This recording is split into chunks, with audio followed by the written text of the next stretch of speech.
for a few seconds.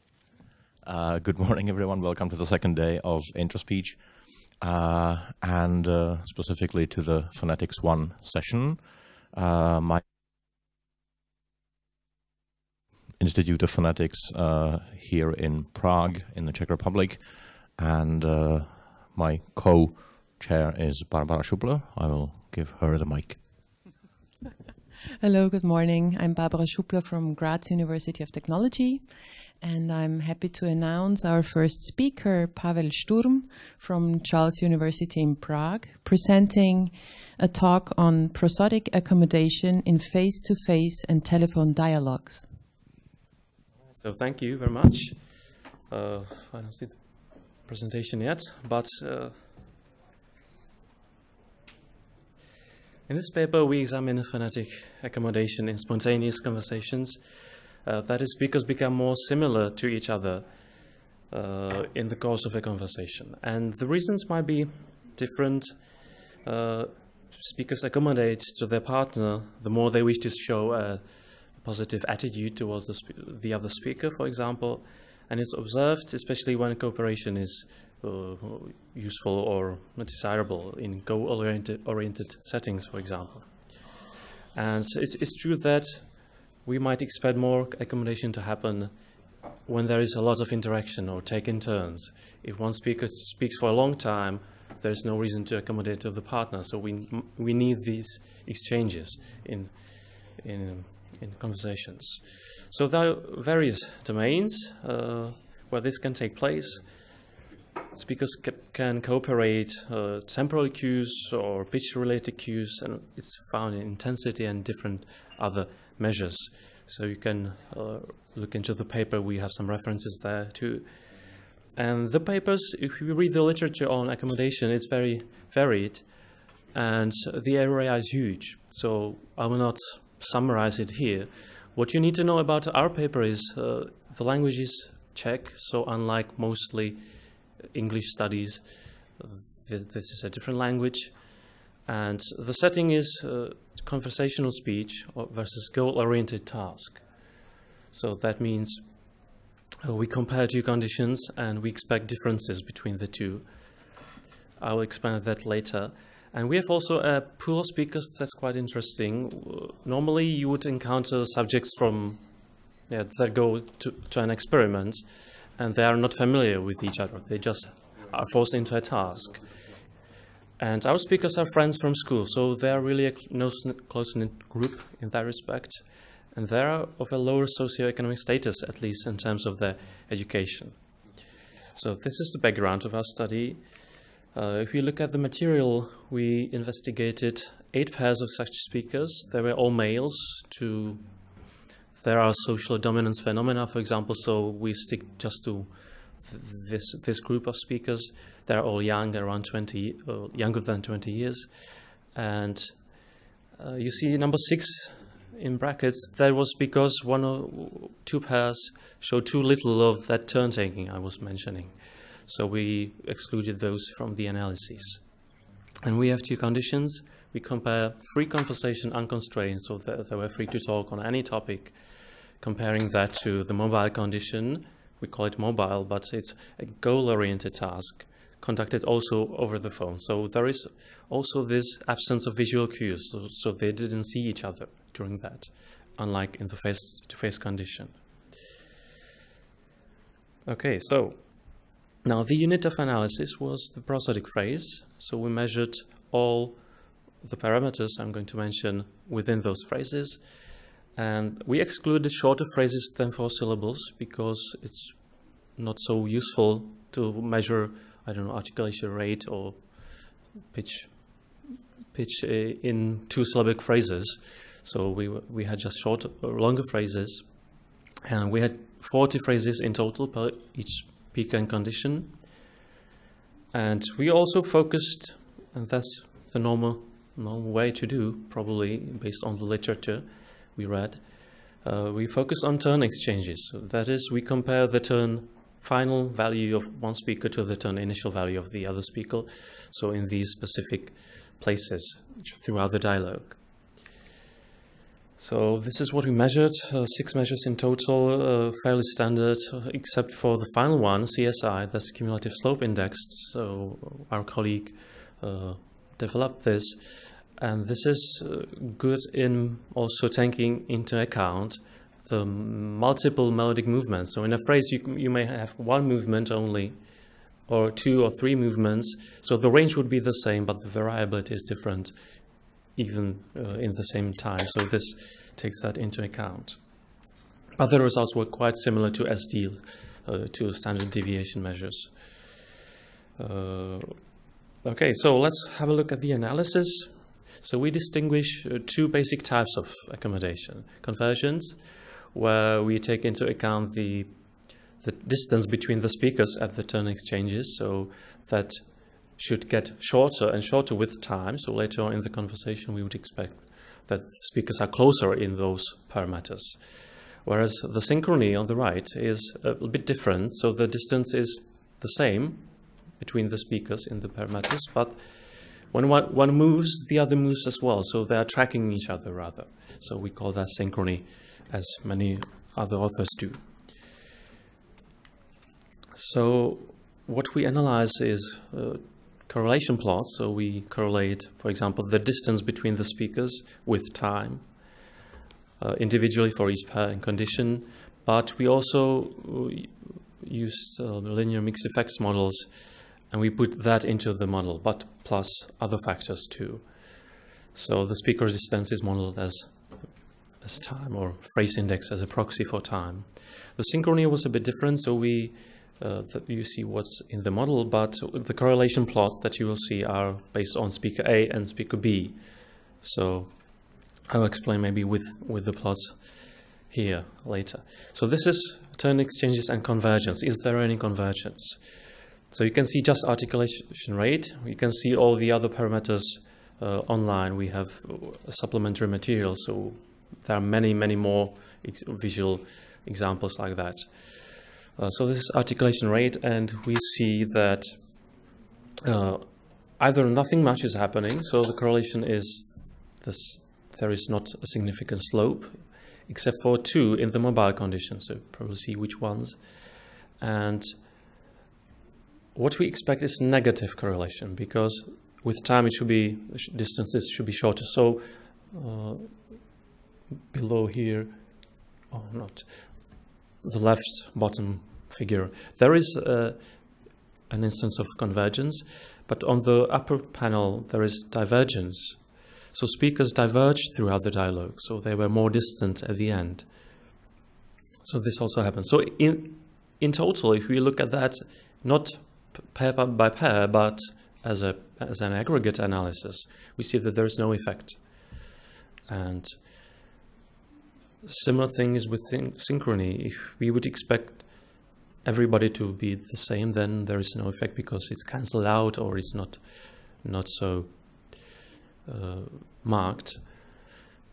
Now we expect positive correlation, so it's different. Now we look for positive correlation, so you see that most of them are moderate correlations, but the question is whether it's statistically significant. Not most of these are not. Okay. And there is one significant example of a negative synchrony, let's say, so that instead of tracking it, they become again in part when somebody moves up, the other rather down. So again, there was no consistent effect. And we compared the 2 conditions, and we clearly saw some differences, like that in the mobile condition, speakers speak more slowly or at higher pitch. That we expected, so nothing surprising here. But the important thing is that there was no significant interaction with the effects that we studied, with convergence or synchrony. So it didn't seem that on the mobile or in the more interactive communication, it was markedly different than in face-to-face conversation. So what I will end up here with is speaker profiles. These take into account all phrases, not just turn exchanges, but each phrase that we measured. And you can see some tendencies here. On the upper right corner is articulation rate again, And we see that there was a clear example of divergence. So at the end of the conversation, the speakers were more than 2 syllables per second apart than at the beginning. So they were similar at the beginning, but more different at the end. But otherwise, there weren't any clear trends or any patterns, or rather the patterns are different for each pair. You see that maybe the second one below that is more of a synchronous manner, but the question is it significant, is it enough, or is it just too little? We don't know. This is visual data. We can interpret the patterns for ourselves. Or below that, you see that the speakers converge and diverge again, maybe a bit. On the left, we see a different measure. It's intonation or F0 level, median level, F0 median of the phrase. So you see an importance of habitual pitch of the speakers. So that some speakers are really similar to each other, the first pair on the top, and they are so throughout the conversation. So there is no need to accommodate because they are already maybe so close. But with the other ones, you see that they sort of keep their habitual pitch throughout the conversation. But the second one, the middle panel, that is maybe a case of convergence, not a marked convergence, but they are moving a bit. One speaker is moving a bit, the other stays at the same level. And the third panel is a bit more diverse. So these were some interesting examples. Most of the other panels would be not interesting maybe to you at the moment, but there are many more. You can watch that online.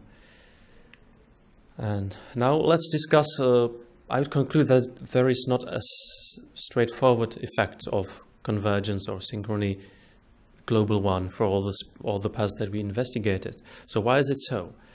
Well, first of all, we must mention that even other studies find very small effects of convergence or accommodation in general, and there are weak correlations. So although there might be a significant correlation with p less than some value, it still doesn't mean that the correlation is huge. It means that you have a lot of data, basically, lots of times. So the correlation coefficient may be less than 0.02, like, yes, very small, weak correlation. So our study is similar, that we have either not significant correlations or they're quite weak. And that's to be expected, because what we measure is basically time and some distances, and there are lots of other factors. So F0 median is affected by, yes, you could name your factors yourselves, but they might be more, have higher effects. So this is kind of overridden by that. So we would need a model including all of the effects, and then maybe convergence could appear more clearly. Second, as I mentioned, we used friends, so that means they knew each other, and when we started recording, they already were together, not whole day, but a few minutes before they arrived. So they might have accommodated to each other already at the very beginning, or maybe even before that. So that's why we don't see so many clear cases of convergence. So it could occur very early, especially given that they know each other. Okay, the variation in strategies is really interesting because, yes, as we saw, there is not a single strategy. There were differences, convergence or divergence, synchrony. So you could end up with even different other types we haven't identified, and it has to do with what the speakers are. They have different values, different personalities, and different attitudes. They are in a different mood, so this might influence the behavior quite a lot. Also, and that was mostly clear from the speaker profiles, that speech is not a linear thing, but we normally model it with linear effects, right? Models. So that's why the linear model that we used didn't show any maybe significant differences, but it's a dynamic behavior. Speakers talk during a conversation. There are different topics mentioned, and these might trigger differences in switching to a different strategy maybe during the conversation. So those examples of diverging and converging might be maybe explained if there were a more detailed analysis of the content and the situation. Also, there might be different degrees of involvement of the speakers with the talk, with the message. So this could also influence how it ends up in accommodation parameters. Okay, so I'll finish with that and conclude that we should definitely treat at least convergence and synchrony apart. There are different aspects, and both might be interesting and provide interesting results. Also, we must examine speakers individually, because group means would be quite useless, probably, also because of the different strategies. And as I mentioned now, there is not a single linear path of getting more and more and more closer to each other during a conversation. So I'll finish with that. Thank you very much.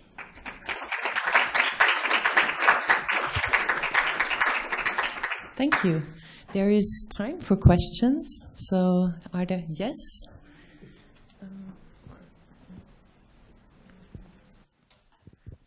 Thank you.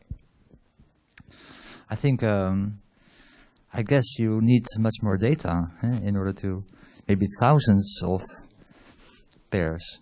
Mm-hmm. I have a question related to our observation for Dutch, which is that formality may play a role. Mm-hmm. Like in if the conversation is very formal, then there is maybe a real turn taking between the patient and the doctor. Mm-hmm. But between friends, turn taking is maybe very fuzzy, because some of these conversations may have a character of collaborative sentence processing rather than real turns. So how do you deal with the notion of turn in that very fuzzy domain of collaborative utterance processing? Yes, that's true. Thank you very much for the comment. And I would say that we didn't deal with it. That's why I mentioned that. And so it would be a good idea to maybe compare different situations. We could have the same speakers talking to an unequal partner in that respect. And the studies show that in these situations that happens. So that would be another point to the final slide, why it didn't happen within our data. And also, it's true that having thousands of conversations would be very nice. But what we did was we analyzed that, not automatically. So we identified the phrases, listening to the speakers and so on. We do that a lot in phonetics research, not in technologies. It's a difference maybe in the general approach. So I agree it would be great to have even just twice as many the speakers, but yeah. We are also limited by the availability of the other.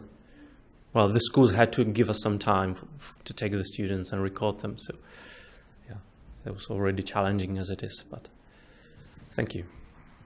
Okay, so we've got one more question here in the room, and then we'll turn to the questions that are coming online.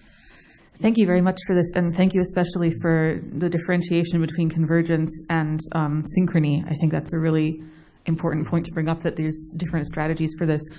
I actually want to suggest a reanalysis of your data, which might be more enlightening, because as you said, people change strategies as they're going on. So I think what would be really interesting would be to look for the phases in the conversation where convergence is increasing or where synchrony is increasing, or vice versa, where they're decreasing, and say what's happening at this point in the conversation.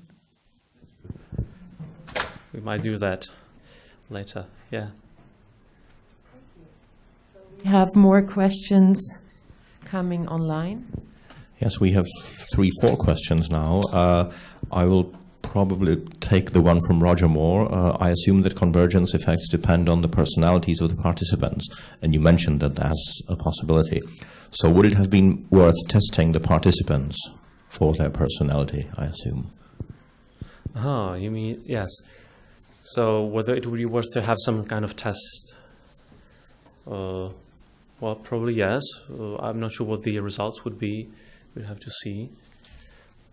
But yeah, some speakers, what I meant is some speakers are more willing to cooperate, to converge, others are not.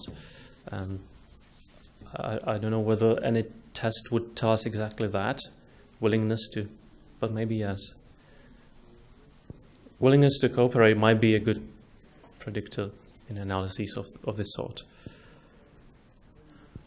Okay, I'm afraid we have to close now this speech. So let's thank the speaker again. Thank you very much.